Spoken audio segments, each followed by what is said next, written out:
2024 সালের প্রিয় পরীক্ষার্থীরা, ঘরে নেই কারেন্ট আর বাইরে পড়ছে বৃষ্টি।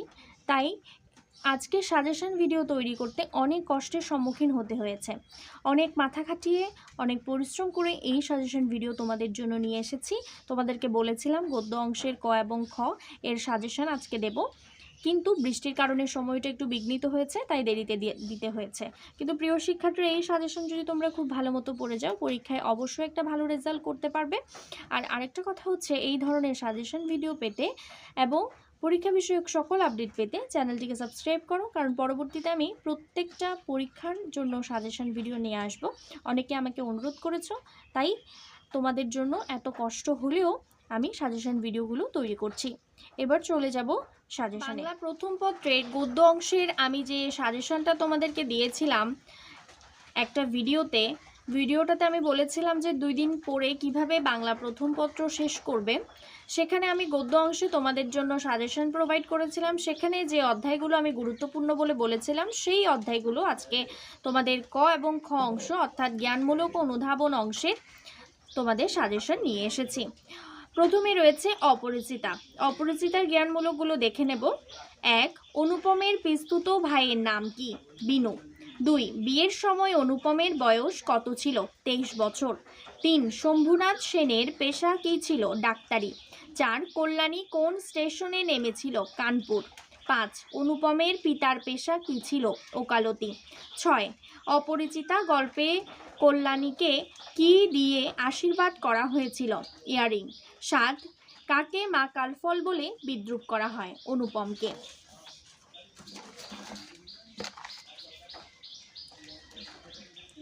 এরপরে অনুধাবনমূলক প্রশ্ন। 1 নম্বরে রয়েছে অন্নপূর্ণার কোলে গজাননের ছোট ভাইটি, উক্তিটি ব্যাখ্যা করো। 2. অনুপমের বিবাহযাত্রা বর্ণনা করো। 3. কিন্তু ভাগ্য আমার ভালো, এই তো আমি জায়গা পাইয়াছি, বক্তার এমন অনুভূতির কারণ বুঝিয়ে লেখো। 4. অনুপমের মামার মন কিভাবে নরম হলো? 5. কন্যার পিতা মাত্রেই স্বীকার করিবেন আমি সৎপাত্র। কেউ যদি স্ক্রিনশট তুলে নিতে চাও তাহলে স্ক্রিনশট তুলে নিতে পারো। আমি শুধুমাত্র জ্ঞানমূলক প্রশ্নের উত্তরগুলোই তোমাদের এখানে দিয়েছি, আর অনুধাবনমূলক যে প্রশ্ন সেগুলোর উত্তরগুলো তোমরা বিভিন্ন সালের এইচএসসি পরীক্ষার প্রশ্ন দেখলে সেখানে উত্তরে পেয়ে যাবে, বিশেষ করে গাইডে।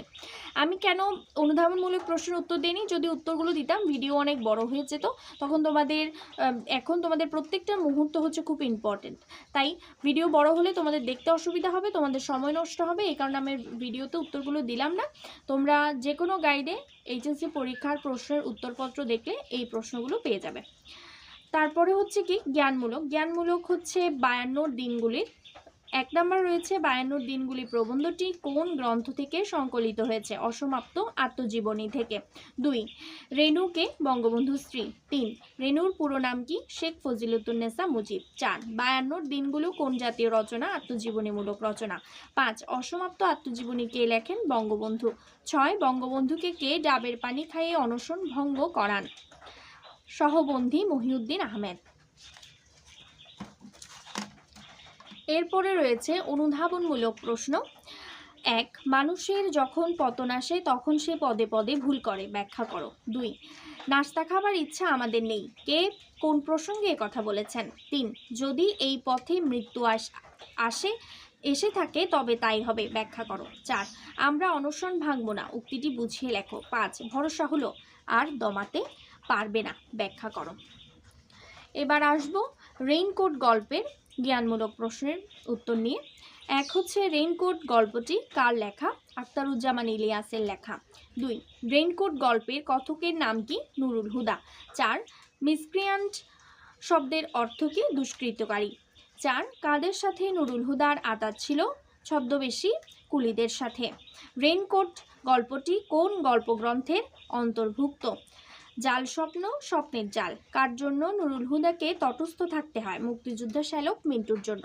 প্রিয় শিক্ষার্থীরা, তোমরা স্ক্রিনশট তুলে নিতে পারো। এরপরে 7. কলেজের আলমারিগুলো কিসে করে আনা হয়? ঠেলা গাড়িতে করে। এরপরে অনুধাবনমূলক প্রশ্ন। 1. ক্র্যাকডাউনের রাতে কি ঘটেছিল? 2. যেন বৃষ্টি পড়ছে মিন্টুর রেইনকোটের ওপর। বাক্যটি বুঝিয়ে লেখো। 3. রাশিয়ার ছিল জেনারেল উইন্টার, আমাদের জেনারেল মনসুন। ব্যাখ্যা করো। 4. আব্বু ছোট মামা হয়েছে। ছোট মেয়ের এই উক্তিতে প্রফেসর কেন চমকে উঠলেন? 5. নুরুল হুদার স্ত্রী কেন বাড়ি পাল্টানোর জন্য হুন্নে হয়ে লেগে পড়লেন? এগুলো যদি তোমরা খুব ভালো মতো দেখে যাও পরীক্ষায় কমন পাবে। এরপরে শেষ বিলাসী গল্পের জ্ঞানমূলক প্রশ্ন। এক হচ্ছে বাংলা সাহিত্যের অপরাজেয় কথাশিল্পীর নাম কি? শরৎচন্দ্র চট্টোপাধ্যায়। বিলাসী গল্পটি কোন পত্রিকা থেকে প্রকাশিত হয়? ভারতী পত্রিকায়। মুঘল সাম্রাজ্যের প্রতিষ্ঠাতাকে? সম্রাট আকবর। মৃত্যুঞ্জয় কয় মাস শয্যাশায়ী ছিল? 1.5 মাস। কে সেবা করে মৃত্যুঞ্জয়কে যমের মুখ থেকে ফিরিয়ে এনেছিল? সেটা হচ্ছে মালোপাড়ার সাপুড়ে কন্যা বিলাসী। তারপরে হচ্ছে ন্যাড়া প্রায় কয় মাস মৃত্যুঞ্জয়ের খবর নেয়নি? 2 মাস। বিলাসী গল্পের ন্যাড়া কয় ক্রোশ পথ হেঁটে স্কুলে যেতেন? 2 ক্রোশ পথ হেঁটে। এই সাজেশনগুলো কিন্তু অনেক সময় নিয়ে মাথা খাটিয়ে অনেক বিশ্লেষণের মাধ্যমে তৈরি করা হয়েছে, তাই কেউ এই সাজেশনগুলো না দেখে পরীক্ষার হলে যাবে না। এরপর অনুধাবনমূলক প্রশ্ন। এক হচ্ছে সাপের বিষ যে বাঙালির বিষ নয় তাহা আমিও বুঝিলাম, উক্তিটি দ্বারা কি বোঝানো হয়েছে? 2. গেল গেল গ্রামটা এবার রসাতলে গেল, উক্তিটি ব্যাখ্যা করো। 3. বুক যদি কিছুতে ফাটে তো সে এই মৃত স্বামীর কাছে একেলা থাকিলে, বুঝিয়ে লেখো। 4. যাহার ওই গায়ে জোর নাই তাহার ওই গায়ে হাত তুলিতে পারা যায়, ব্যাখ্যা করো। 5. এ কি হইল? কলি কি সত্যি উল্টাইতে বসিল, ব্যাখ্যা করো। 6. কোন কাজে বিলাসী ভয়ানক আপত্তি করত, ব্যাখ্যা করো। এই সাজেশনগুলো যদি একেবারে পুঙ্খানুপুঙ্খ তোমরা পরীক্ষার হলে পড়ে যেতে পারো তাহলে অবশ্যই তোমরা কমন পাবে। পরবর্তীতে আমি নাটক এবং উপন্যাসে ক এবং খ প্রশ্নের সাজেশন নিয়ে আসব। যদি এই ভিডিও তোমাদের উপকারী মনে হয় তাহলে এই ধরনের ভিডিও পাওয়ার জন্য, সাজেশন ভিডিও পাওয়ার জন্য প্রত্যেকটা সাবজেক্টের এবং তার সাথে সাথে বিভিন্ন পরীক্ষা বিষয়ক আপডেট পাওয়ার জন্য চ্যানেলটিকে সাবস্ক্রাইব করে রাখো।